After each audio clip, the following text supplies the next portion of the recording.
Советот на општина Кочани во понеделник на 31 август ќе одржи 35-та редовна седница.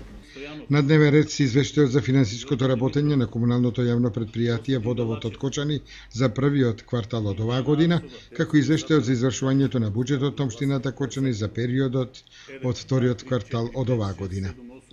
На седницата ќе се најде на дневен ред и одлуката за давање под закуп на ствари во општествена сопственост, одлуката за давање нафтени деривати на комуналното јавно предпријатие Водовод Кочани за чистење на речните корита на подрачјето на општината, како и заклучокот за утврдување на измената и дополнувањето на блок 2 од деталниот урбанистички план за град Кочани, дел од урбана единица 10, зона на лесна индустрија и мало стопанство. На седницата советниците треба да расправаат и по одлуката за донесување на урбанистичка планска документација во населено место за спортско-рекреативниот центар Пониква Кочани, како и по предлог програмата за дополнување на програмата за изработка на урбанистички планови на подрачјето на општина Кочани за оваа календарска година.